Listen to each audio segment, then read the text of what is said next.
Let's go to chapter 8, and this probably is one of the most fascinating chapters. The chapter 8 is about how God responds to our prayers, okay? And so if you look at chapter 8, the key of it is in verse 3, or verse 4. But I'll start in verse 3. Then another angel having a golden censer, this is Revelation 8:3, came and stood at the altar. Now wait a minute. Censer, altar. Now look at the next word, incense. And then it says, which he should offer with prayers of all the saints on the golden altar before the throne. What does that sound like? Incense, censer, golden altar. What does that sound like? The tabernacle and the temple. See, in heaven, Moses was taken up on the mountain and he saw a temple in heaven that he made drawings of and got plans for and came down and created a copy of it, which was the tabernacle. It says in Hebrews, which was patterned after what's in heaven. Here's what's in heaven. God has this temple going on up there. Now, at the end of Revelation, there's no more temple. It says in chapter 21. There's no more temple. Why? Because the temple only is having to do with redemption and the judgments. And so what happens is, verse 4, and the smoke of the incense with the prayers of the saints ascended before God. Here's the short of it.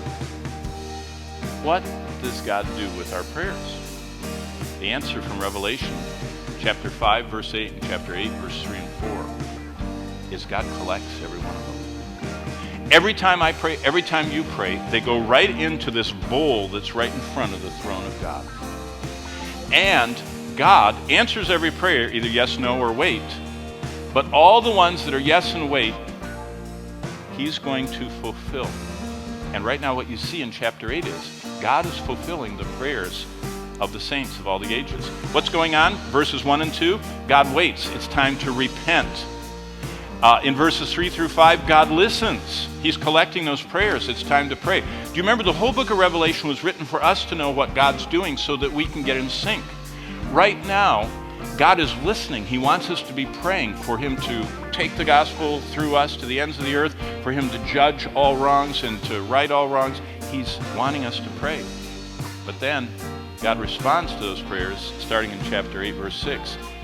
And it's time to flee. God waits, it's time to repent. This whole chapter is about how patient God is. God could have done the whole tribulation on one day. He could have gone boom, boom, boom, boom, boom, just killed them all. Boom, boom, boom, boom. Melted them all. He can do that, you know.